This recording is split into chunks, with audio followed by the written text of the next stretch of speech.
Online games. Akala ng iba, simpleng libangan lang. Pero marami ng buhay na nasira. Katulad ng isang panadero sa Laguna na naipatalo ang mahigit 1 million pesos. Kumalat kamakailan ang balita na ang barangay treasurer ng Calpidong, Saglan, Sarangani di umano, kinupit ang pondo ng kanilang barangay na nagkakahalaga ng 600,000 pesos. Ito yun kay Mayor. Ito sa tubang Mayor. Ito kanya kung siya, ito sa court siya sa akong pirma. At ang bali-balitang pinaggamitan daw ng treasurer ng pera ang kinahuhumalingan di umano nitong online sugal na scatter. Ang pangutanan ni Mayor siya nga iyon siya gigamitan mo sa kwarta. Kaya dahil sa cellphone sir ka ng scatter o ka ng online business. Pero tahasan itong itinanggi ng barangay official. Nag-invest din dito sir sa group chat. Pero di gini, wanin mo gi-scatter, ma'am, no? Wala. Si Cap at ang treasurer na pinaparatangang lumustay sa pondo ng kanilang barangay, tumangging humarap sa aming team. Pero ang hindi maikakaila, marami talaga tayong mga kababayan na patuloy na nalululong ngayon sa scatter. Kabilang sa aminadong na-addict sa kaka-scatter ang mister ni Risa na si Eman. Pareho nilang mga hindi tunay na pangalan. Magsisimula ako 6 ng gabi, 1 AM na hindi pa ako tumitigil, nakaka-addict din talaga. At dahil sa pagka-addict sa scatter, nabaon sila sa utang. Umabot na po ng milyon po yung natalo niya po sa sugal. Pati nga raw mga gamit nila sa bahay na i-dispatcha nila. Rep, TV, ultimo aircon, naipagbebenta ko yun. Tapos ang motor ko nga po, naisang lako. Wala naman ako ibang sinisisi kundi sarili ko. Sabi ko po sa kanya, kung hindi mo titigilan po yan, mamili ka kung kami o iyan.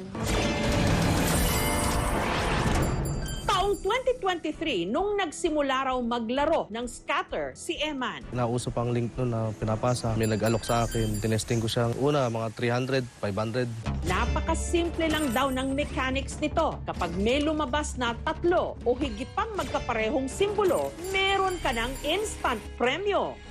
Kailangan mag-match-match siya. Limit po sa una, papanalunin ka. Parang talagang may hypnotize ka. Yung binili na 75 pesos, naging 98. Tapos, babay spin ka ulit. May pakash nga 500. Hindi na rin daw nahihirapan na mag-cash in si Emma ng kanyang pantaya at mag-cash out ng kanyang napapanalunan. Nakakonect na raw kasi ang app sa kanyang e-wallet. Thank you po. Magpapaload na ako ng 500 pesos. Pag natalo ho yun, wala at ako'y napapaisip na nga po na makabawi. Maglo-load na naman ho ng 500 pesos. 1 AM na, hindi pa ako tumitigil maglaro hanggat sa nauubos pa. 2 oras na lang, trabaho na ulit. Napuyat na, natalo pa. Ganun ang nangyari sa paglalaro ko noon.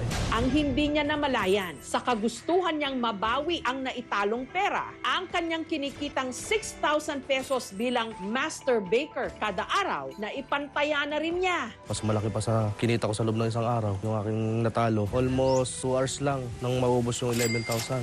Minsan nga po, nangyari sa loob ng isang linggo, natalo ko 50, 60,000. Wala na po halos natitira dun sa sahod. Yung dati po naming maayos na pagsasama, parang lagi pong nagkakagalit. Umabot na po kami sa time na pinapili ko po siya. Kung hindi niya po titigilan yung sugal, aalis po kami sa kanya. Para may pantustos si Eman sa kanyang mag-ina, nangungutang siya ngayon. Meron po akong dati inuutangan ng 5, 6, 20,000. Pero maging ang ipinautang daw sa kanya, na ipang-scatter din niya. Pag nag-CCR po siya, ang tagal. Yung pala, dala po niya po yung cellphone sa CR. Nahuli ko po siya nung kumakain po kami na akala ko po may kachat lang. Hinihinaan niya po yung volume para hindi ko po marinig yung tunog ng app. At dahil nagpatong-patong na ang interes ng kanyang mga nahiram, lumobo ang kanyang utang ng 200,000 pesos. Ang masama pa rito, hindi na sila makapagbayad ng upa, kaya umalis na sila sa inuupahang apartment sa Laguna. Talagang zero balance na po ako. Wala na po akong pambayad sa bahay. 2 months. Magti 3 months na kami hindi nakakabayad. Pati ang gamot ng kanyang anak na may epilepsy at brain damage, hindi na raw niya kayang tustusan. Isang araw na po siya hindi nakainom. Pera ko lang noon, pamasahe na lang pabalik dito sa trabaho. 2 beses na po siya sinumpong. Pati ang anak ko po nadamay na. Napakasakit po kasi sinakripisyo ko po yung gusto ko pong magtrabaho para po sa anak ko. Alagaan ko lang po siya. Wait lang po.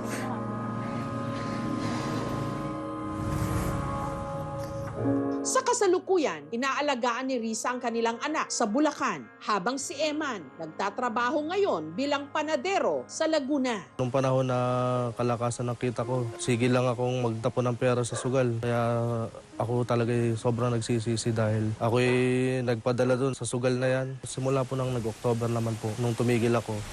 May lamat pa rin po yung ginawa niya. Kaya lang po, lagi ko po iniisip na mahal ko po siya. Kaya pinapatawad ko po siya.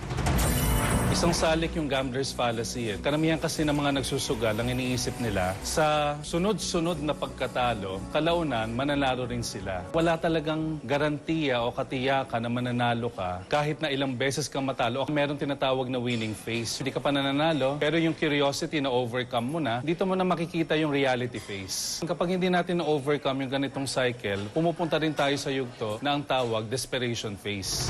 Sa pananaliksik namin sa ulat na ito, meron din kaming nakilala na hindi basta tuluyang nagpalamon sa scatter kahit pa sunod-sunod na ang kanyang panalo. Si Manuel na aminadong na-hook din sa scatter. Pag natatalo, may engganyo ulit mag-deposit para mabawi po yung mga natatalo natin o natatalo namin. Hanggang minsan, siya'y pumaldo. Sa loob ng 1 linggo, nanalo po ako ng 1 milyon sa paglalaro ng scatter. At di umano, nagsunod-sunod ito.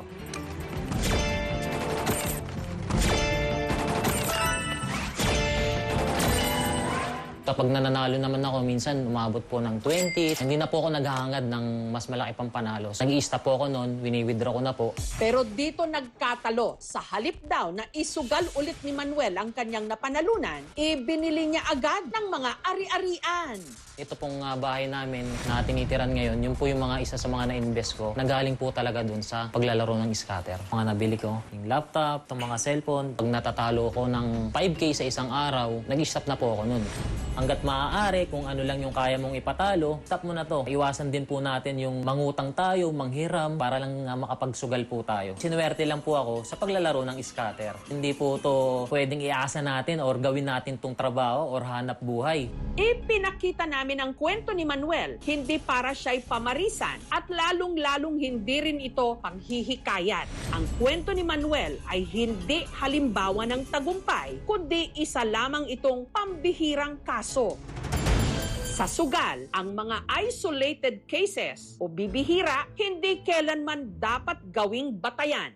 Dahil sa likod ng iilang panalo, may napakaraming palo. Mga pamilyang nabuwag, mga naunsyaming pangarap, at mga kabataang napaaga ang pagkaligaw. Gaya ng tiga-Banay-Banay, Davao Oriental na si Vince, hindi niya tunay na pangalan, 17 anyos. Ang naipatalo na raw niya sa scatter, umabot lang naman ng 300,000 pesos. Napapanood ko sa mga vloggers, nagpo-promote sila ng sugal. Gusto ko po makagaya ng mga vloggers na nananalo ng malaki. Taong 2023, nung una raw na humaling sa scatter si Vince. Kahit 15 anyos lang daw siya noon, nagawan daw niya ng paraan na makagawa ng account. Kapag i-click mo lang po yung link, hindi na po siya humihingi ng verification phase like mga IDs kung totoo ba na ikaw ay 21 na. Nung una, barya-barya lang daw ang kanyang itinataya. Tagpipiso lang. Pagkatapos kapag pumaldo ka na, dos, like 5, G's. Ang pinakamalaki ko talaga panalo lang 20 tapos 10K. Na-excite talaga ako pag maglalaro ako. Pagkatapos pag matalo na ako, parang wala na po ako sa isip, ma'am. Sa kagustuhang makabawi, si Vince, sige ang taya. Yun nga lang, umabot sa punto na ang kanyang isinusugal, padalang pera ng kanyang ina na isang OFW. Malaki yung din-deposit ko. Nag-3K, ganon. Isang gabi lang, umabot talaga sa point na sa pagising ko, scatter ka agad yung atupag ko. Na-addict ka talaga sa scatter. Hanggang sa pati ang kanyang pag-aaral, tuluyan na niyang napabayaan. Mababa yung grades ko. Wala na po akong time mag-study. Dahil lang po, dahil lang po sa scatter na inadikan ko. Hanggang sa umamin na siya sa kanyang antik ng dahilan ng kanyang pagkakapariwara. Payat pa yun. Halos ma'am, dili naman maligo ma'am. Kaya magsige na mag-atubang cellphone. Na ako siyang gina-discourage. Nawalan talaga lahat. Walan talaga yung pang-ulam. Ay, nagsisisi talaga ako. Yung 300K lang in-scatter ko. Mas maganda siguro na inipon ko na lang. Ma, kaya po bang bili ng project? Wala ka na kagad pera? Magtanong si mama na hingi man ako sa kanya. Marunong na ako magsinungaling dahil lang sa scatter. naiintindihan ko na po kung gaano kahirap doon para kumita lang ng pera doon sa abroad kay mama. Nagigilty na po talaga ako. Ang gagapon kay anak man, pinangga naman ako siya. Hindi ko ganahan ng gubang yung kuhan, ma'am. Ugmaon ba sa siging sugal. Para matulungan si Vince sa kanyang suliranin, inilapit namin siya sa isang psychologist.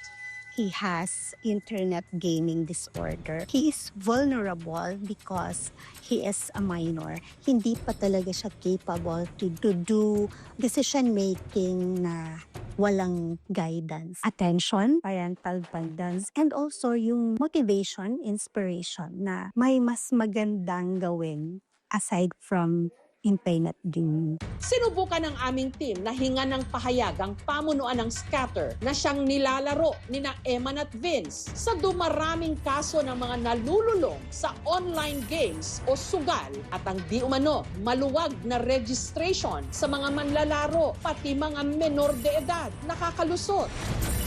Nagbigay sila ng pahayag. Ang lahat ng laro na matatagpuan sa aming website ay lisensyado at aprobado ng PAGCOR. Kailangang magsumite ng government-issued ID, dumaan sa facial recognition at magbigay ng mga personal na impormasyon kung saan ang pinapayagan lamang maglaro ay edad 21 pataas. Nag-integrate ng self-exclusion tool sa app nito kung saan maaaring iset ng bawat manlalaro ang kanilang gaming limit. Maging responsableng manglalaro ang lahat dahil kung ang laro ay nagiging sanhinan ng stress, problema at nakakaapekto na sa trabaho at pamilya, nararapat lang na huminto na muna. Lumapit din ang aming team sa pamunuan ng PAGCOR na siyang nangangasiwa ng online casinos at e-games sa bansa. Sa oras na ginagawa ang report na ito, hindi pa sila nagbigay ng pahayag. Marami kasi naghihirap sa mga kababayan natin. Dahil sa hirap ng buhay, marami nag-iisip, easy money means playing apps like Scatter. Kung meron tayong gustong bayaran na utang, tapos Scatter ang ginawa nating solusyon, mali yun. Marami pa tayong opportunities para mas maging produktibo. Mag-invest tayo sa ibang mga bagay na pwede natin pagkakitaan ng consistently at in the long run. Para sa mga nalulung na, napaka-importanting kausapin din natin yung mga pamilya kasi malamang yung mga nalulung na, hindi rin sila aware o conscious na sila ay dumaranas na rin ng gambling disorder. Maglagay tayo ng limits. Hanggat kaya nilang tigilan, para sa akin tigilan na. Hanggat maaga pa. Papanalunin lang talaga kayo niya sa umpisa. Hindi mo akalain na yung pinapanalo sa'yo, triple pa nang natatalo. Akala mo, simpleng laro lang hanggang sa buhay mo na pala ang nakataya.